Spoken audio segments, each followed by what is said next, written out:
안녕하세요. 닥터신의 영성연구소 홍정원입니다. 오늘 에피소드 11번째에서는 우리가 가져야 할 것이 아니라요, 버려야 할 것들에 대해서 이야기를 나눠보려고 하는데요. 인간은 자신이 보고 싶은 대로 보고 또 듣고 싶은 대로 듣는다는 이야기가 있습니다. 그만큼 인간이 가진 편견 그리고 고정관념이 우리 삶에 큰 영향을 준다는 뜻인데요. 그래서 우리가 행복해지기 위해서 가지고 있는 잘못된 신화들을 버려야 한다고 우리 목사님 말씀하시는데, 오늘 실태선 목사님 모시고 더 깊이 이 주제를 파헤쳐 보고 싶습니다. 신화, 우리가 버려야 할 신화, 이 주제를 택하신 이유 여쭤봐도 될까요? 예, 어떤 판단을 하면서 우리는 살아가게 되잖아요. 네. 근데 이 두 가지 신화를 버려야만 우리는 제대로 되고 생산적이고 효율적인 판단을 하면서 살아갈 수가 있거든요. 사실 인생을 살아가는 데 있어서 관점, 판단이라는 것만큼 중요한 것이 없는데요. 우리가 알지 못하는 사이에 이 두 가지 신화에 빠져서 살아가기 때문에 제대로 된 판단을 하며 살아가지 못한다라고 여러 학자들이 이야기하고 있습니다. 특별히 오늘은 소냐 루보미르스키, 그리고 티모시 윌슨, 그리고 가장 유명한 사람 하버드 대학에 있죠. 다니엘 길버트의 그 이론을 가지고 한번 두 가지 신화를 버리라는 주제를 가지고 이야기해 보려고 합니다. 네, 근데 저 진짜 너무 궁금해요. 이 두 가지 신화가 과연 뭔가, 그리고 왜 두 가지를 정하셨는지.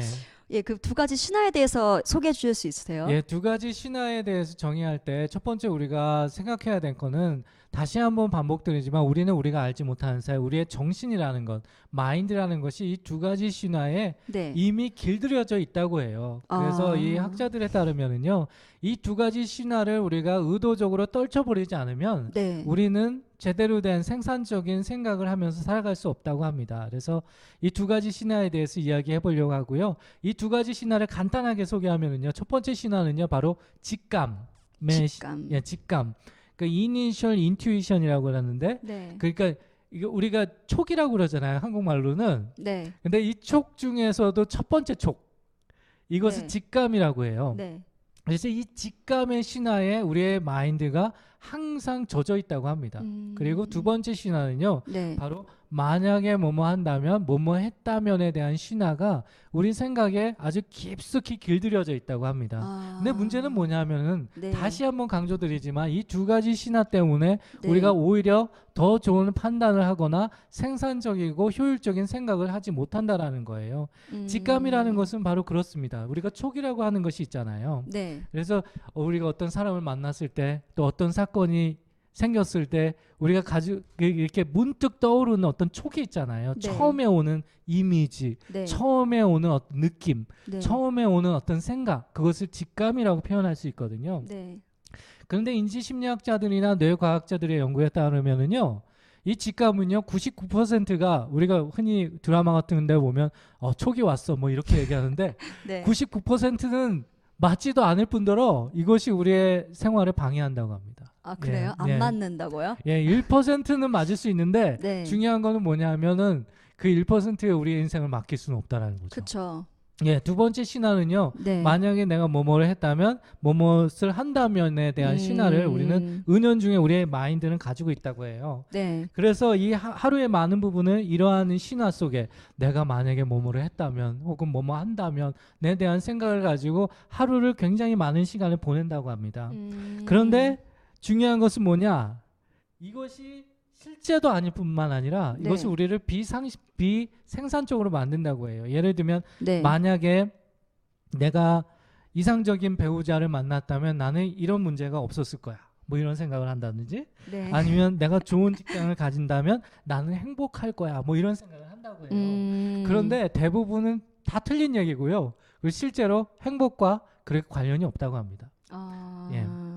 근데 특별히 이 두 가지 신화는요, 평상시에도 우리 마인드를 지배하고 있지만 어떤 우리 인생에 어떤 이슈가 생기거나 문제가 생기면 이 두 가지 신화가 우리가 알지 못하는 사이에 우리한테 나와서 우리의 마인드를 지배하고 어떤 판단을 하도록 만든다고 해요. 그래서 이 두 가지 신화를 의도적으로 떨쳐내는 것이 우리가 오히려 좋은 판단을 하는 데 도움이 된다고 이야기합니다. 네, 목사님, 그 직감의 신화랑 만약에 한다면 했다면의 신화, 그러니까 이거를 버려야 한다고 하시니까 버려야 되는 줄 알겠는데, 전 아직도 그냥 일반적으로 우리가 할 수 있는 생각이 아닌가라는 의문이 들어요. 이런 것들이 구체적으로 우리의 행복을 어떻게 방해하는 건가요? 예, 좀 더 구체적으로 이야기하면은요. 대부분의 경우 이 두 가지 신학 속에서 판단하는 거, 금방 사회자님께서도 얘기하신 것처럼 네.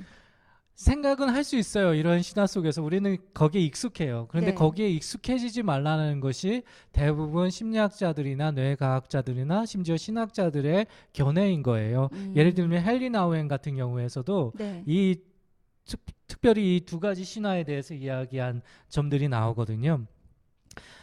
예를 들면은요. 첫 번째 신화가 뭐죠? 그 직감이요. 야, 직감이잖아요. 네, 촉. 첫 번째 촉. 네. 첫 번째 느껴지는 생각, 느낌, 뭐 그런 것을 이야기하는데 이미지 이런 것을 얘기하는데요. 이 첫 번째 촉이라고 하는 것이 두 번째 촉은 괜찮아요. 네. 이 직감이라고 하는 것이 대부분 편견과 오류의 산물일 가능성이 높기 때문에 그래요. 네. 좀 더 구체적으로 이야기하면 이 직감은 어디에서 나올까요? 무의식에서 나오거든요. 무의식이요. 경험이 그러니까 아니라요? 내가 어떤 생각을 해서 나오는 게 아니라 음. 촉이잖아요, 말 그대로. 네. 근데 이 경험이 어디에 쌓여 있나요? 우리의 의식에도 쌓여 있지만 네. 대부분 무의식에 쌓여 있단 말이죠. 아. 근데 이 무의식이라는 것이 우리가 잘 알다시피 굉장히 복잡하게 되어 있어요. 뭐 수많은 것들이 엉켜 있는 것이 무의식이에요. 네. 그래서 무의식을 이해하려면 하나하나 다 풀어가야 되는데 하나하나 다 정리하는 것도 사실은 현실적으로 어렵거든요. 그런데 이 무의식에서 이렇게 엉켜 있는 것 중에 어느 것이 툭 튀어나와서 촉을 만드는데 그것을 과연 신뢰할 수 있을까요? 무의식에 있는 것들 중에는 의식에 있는 것들보다 더 오류와 또 네. 편견에 빠져 있는 것들이 상당히 많거든요. 왜냐하면 무의식에 쌓여 있다라는 것은 가장 깊은 내면에서 우리를 지배하기 쉬운 것들, 또 강력한 것들, 또 트라우마 같은 것들이 쌓여 있을 가능성이 매우 높기 때문에 그렇죠. 네. 그래서 멜로디브 와일딩이라는 그 뉴욕에 있는 교수가 이런 이야기를 했어요. 그 직감이라는 것이 꼭 나쁜 것은 아니다. 네. 직감도 왜냐하면 사람이 살아가면서 발전되어질 수 있기 때문에 그래서 형사들 같은 경우에는 그쵸. 뭐 촉이 왔어 뭐 이런 얘기 네. 하잖아요. 네. 예, 발전될 수는 있습니다. 실제로 그 성공적인 CEO들의 그 경우에 조사를 해보면 80%는 촉을 의지한다고 합니다. 감이 왔어. 이거 사업하면 될 것 같아. 뭐 네. 이런 거 있잖아요. 네. 그런데 중요한 것은 뭐냐면은요. 이 촉이 그 직감 자체를 의지한다기보다 이 사람들은 그 직감이 왔을 때 거기에 대해서 깊은 생각을 해본다고 해요.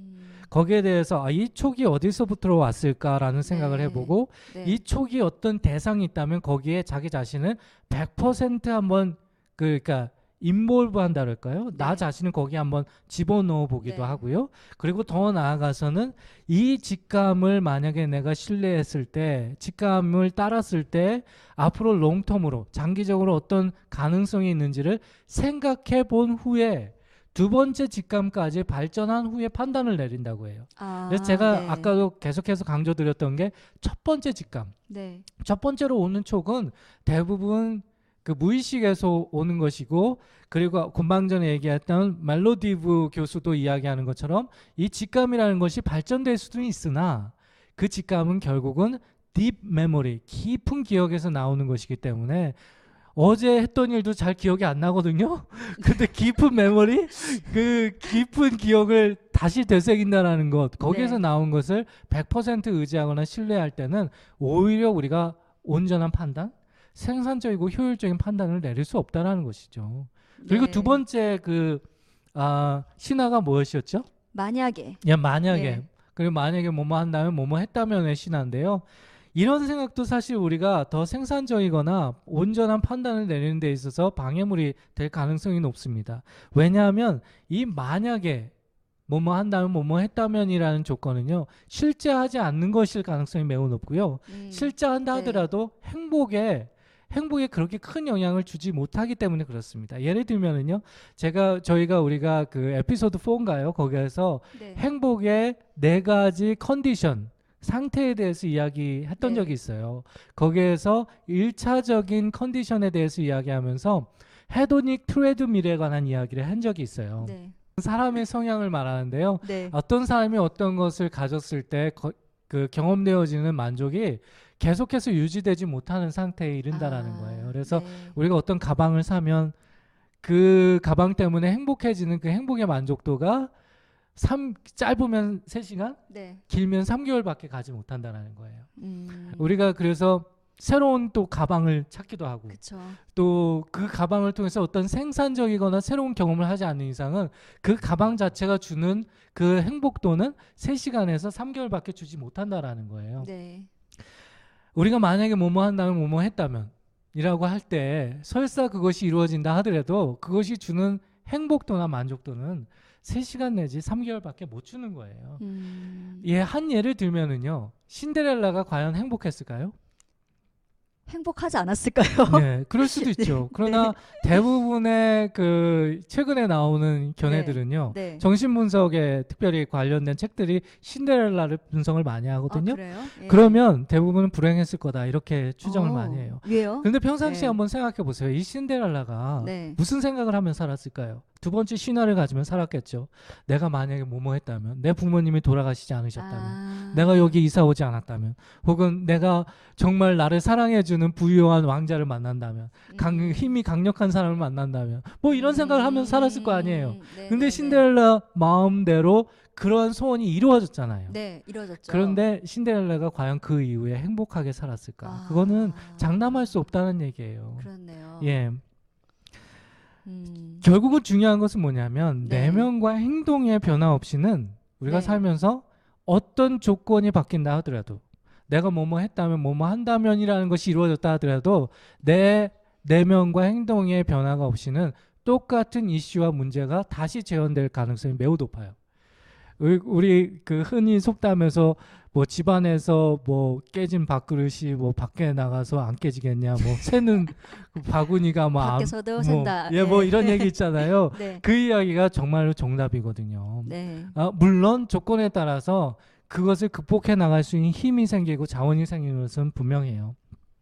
그런데 중요한 것은 이 두 번째 신화에 빠져서 살면은요, 오히려 제대로 된 판단을 할 수가 없어요. 내면의 변화나 행동의 변화까지 나아갈 수도 없어요.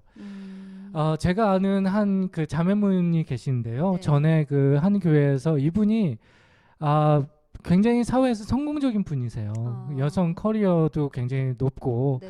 그런데 자녀가 없었어요. 아, 그래서 진짜요? 항상 기도 제목이면 자녀를 갖게 해달라고 그렇구나. 항상 기도했거든요.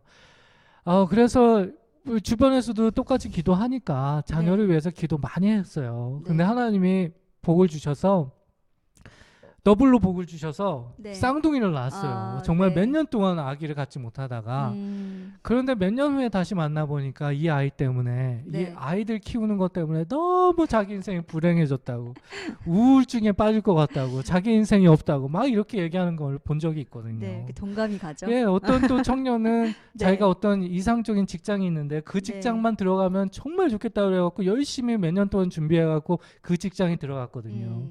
2년이 지난 후에 만나봤는데 내가 이 직장 생활 그만둬야 되나 말아야 되나 고민하고 있더라고요. 내가 무엇을 한다면, 내가 무엇을 했다면 이라는 것이 사실 중요하기는 한데 네. 그것에 휩싸여서 사는 것보다는 더 좋은 길들이 있다는 것을 네. 기억할 필요가 있어요. 네.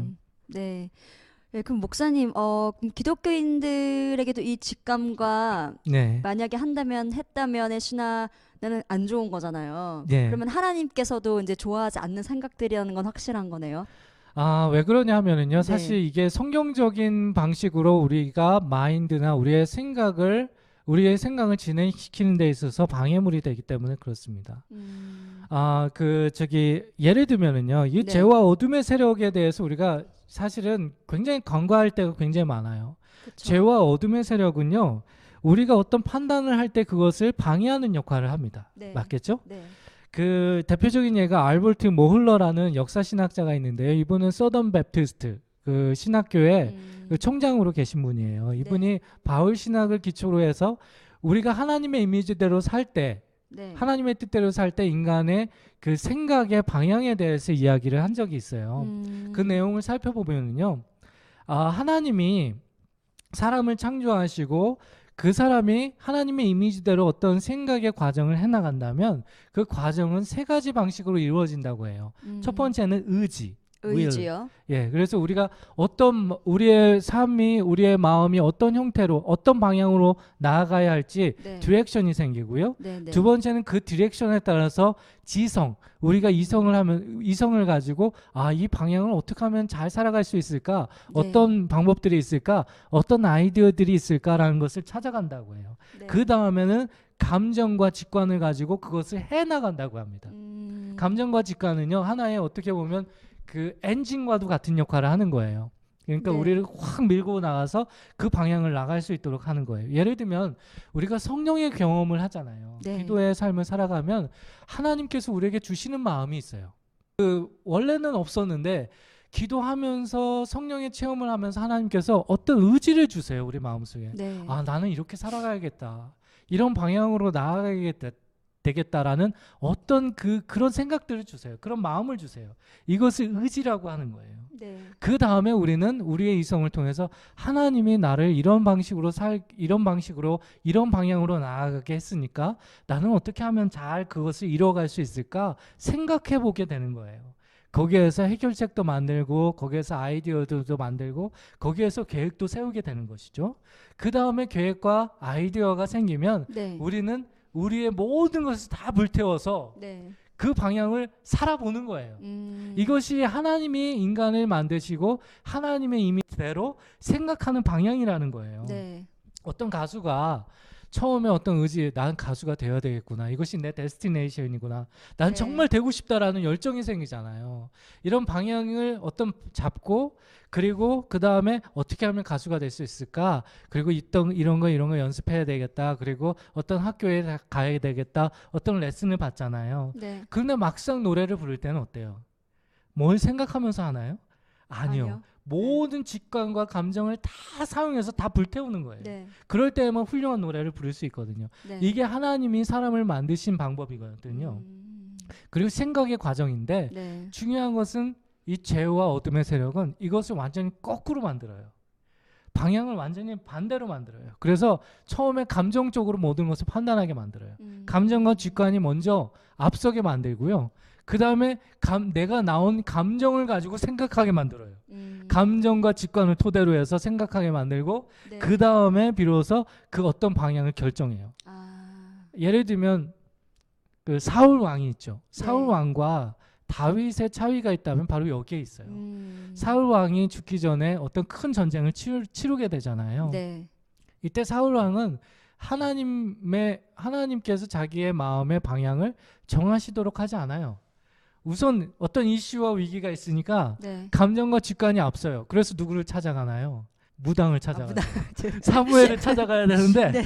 하나님의 뜻을 묻기 위해서 네. 뭐 하나님이 내 마음을 주장해 주시고 어떤 방향으로 나아갔으면 좋겠습니까? 라는 걸 묻기 전에 감정이 먼저 앞서는 거예요. 두려움이 앞서든지 아니면 이걸 어떻게 하면 좋을까? 뭐 직관이 앞서는 거예요. 네. 그러다 보니까 무당을 찾아가죠. 무당한테 찾아가서 뭐 있는 얘기 없는 얘기 다 들었겠죠. 네. 그 다음에 어떤 것이 실행하게 돼요. 완전히 거꾸로 된 거예요. 그런데 네. 다윗은요. 우리가 시편을 봐도 알겠지만 먼저 하나님이 자기의 마음을 주장하도록 하고 네. 그 다음에 그 속에서 어떤 생각을 해요. 어떤 계획을 세우고 그리고 그것을 행할 때는 모든 것을 다 불태워서 심지어는 나체로 하나님을 찬양할 정도로 모든 것을 다 불태워서 하거든요. 이런 방향들이 반대로 된다라는 거예요. 근데 중요한 것은 우리가 두 가지 신화에 빠져서 살아가잖아요. 네. 이 두 가지 신화를 가지고 살아갈 때 죄와 어둠의 세력이 좋아하는 방식대로 우리의 생각이 나아갈 가능성이 매우 높아요. 네. 내가 무엇을 했다면, 내가 무엇을 한다면, 그리고 촉이 왔어. 뭐 그 다음에 생각하고, 그 다음에 어떤 의지를 가지고 행하게 되거든요. 근데 네. 그게 아니라 사실은 그것은 하나님이 우리를 창조하시거나 건강한 생각의 성경적인 방향과는 완전히 반대로 나아가는 것이다라고 얘기할 수 있죠. 네. 이런 신화들에 네. 우리가 영향을 받는다면 버려야 하는 것이 마땅한 것 같아요. 네. 예. 근데 목사님 이제 여기서도 구체적으로 저희가 방법을 잘 모르니까 네. 실천할 수 있는 방법을 좀 설명을 네. 해주세요. 이러한 두 가지 신화를 버려야 제대로 된 판단과 또 효율적이고 생산적인 생각을 할 수 있다고 말씀드렸지만 어떻게 그냥 버려야지 한다고 해서 버려지는 게 아니잖아요. 네. 그래서 우리가 아까도 얘기한 것처럼 내 내면과 행동, 삶의 변화가 필요한데요. 네. 세 가지 방법을 말씀드리고자 합니다. 첫 번째 방법은요. 아까 우리 두 가지 신화에 익숙하지만 이 두 가지 신화가 우리의 마인드, 정신을 지배할 때는 이슈와 위기가 올 때라고 말씀드렸잖아요. 그래서 이 이슈와 위기가 올 때 하나님 안에서 한 번 더 생각하라는 거예요. 하나님 안에서 한 번 더 생각해라. 내가 내 마음에 오는 직감과 감정이 아니고 네. 하나님 안에서 이슈와 감정이 올 때 이미 내 정신은 그 두 가지 신화에 빠지게 되어 있기 때문에 그때 네. 컴다운하고 하나님 안에서 한 번 더 생각해 보라는 거예요. 그리고 할 수 있다면 그것을 기록해 보라는 거예요. 네. 네. 두 번째 방법은요. 기록한 것 중에 하나님에게 가장 최선인 것이 무엇인지를 생각해 보고 그것을 선택하라는 거예요. 네. 네. 예. 하나님에게 가장 최선인 것이 무엇인지를 생각하고 그것을 선택하라는 거예요. 그리고 세 번째는요. 최선의 옵션. 내가 선택한 것이 사실은 최선의 옵션이잖아요. 네. 네. 최선의 옵션을 즐기는 것이 자신의 이야기가 되도록 하라는 거예요. 아까 첫 번째 그 신화가 바로 직관에 관한 것이라면 두 번째 신화는 내가 무엇을 한다면 네. 무엇을 했다면이라고 말씀드렸잖아요. 근데 이것은요. 우리 인생에 최고가 없다라는 것을 또한 얘기해 주는 거예요. 그래서 우리가 최선의 선택을 하고 살았다면 그것이 나의 이야기가 될 수 있도록. 왜냐하면 최고는 없기 때문에. 네. 내가 무엇을 한다면 무엇을 했다면이라는 것은 다시 얘기하지만 신화에 불과하거든요. 그래서 그것보다는 내가 최선의 옵션을 선택했고 그것을 살았다면 그것이 나의 간증이고 그것이 네. 이야기가 될 수 있다면 우리는 더 앞으로 더 좋은 판단, 더 풍성하고 생산적인 판단을 하면서 살아갈 수 있을 것이다 라고 말씀드릴 수 있습니다. 네, 참 좋은 메시지인 것 같아요. 그러니까 신화에 이끌려 살지 말고 신화 거짓된 이야기에 빠지는 게 아니라 내 이야기, 내가 성취한 이야기, 예, 내가 예, 하나님과 동행한 이야기, 예, 그 이야기를 많이 만들어가는 삶이 예. 진정 행복한 삶이 아닌가. 예, 최고의 네. 옵션을 선택하고 그것이 네. 내 이야기의 일부분이 될 수 있도록. 예를 들면 정말 행복하게 사는 사람, 삶의 만족과 질이 높은 사람은요. 최고에 대해서 생각하지 않아요. 너 그때 난 그때 그거 못했는데 난 그게 네. 최소인 줄 알았어. 이러면서 이렇게 넘어갈 수 있는 사람이 삶의 만족도와 질이 높죠. 네. 내가 왜 그때 그걸 몰랐을까? 나의 인생은 정말 실패작이야. 나 왜 그것밖에 생각 못했지? 막 이러면 그것은 오히려 행복과는 반대로 가는 거예요. 네. 행복과는 반대로 가는 거예요. 행복이 하나님의 궁극적인 관심사이고 우리 인간의 목적 중에 하나라면 행복해지는 것이 목적이지. 네. 뭐 최고를 내가 선택했다? 그것이 얼마나 가겠어요. 네. 네, 아까도 그렇죠. 얘기했지만 신화라고 말씀드릴 수 있습니다. 네, 이 기록하는 거, 생각하는 거, 저 다시 한번 실천해 봐야겠다는 생각이 들고요. 네. 그리고 청취자 여러분들도 오늘 하루 이 두 가지 신화, 직감과 만약의 이 신화를 꼭 버리셔서 행복하게 하나님과 동행하는 하루가 되시기를 바라겠습니다. 저희 아래에 보이는 이메일 주소로 여러분의 후원과 어떤 질문과 의견 받고 있으니까요. 많은 참여 부탁드립니다. 저는 지금까지 닥터신의 홍정원이었고요. 신태성이었습니다. 감사합니다. 감사합니다.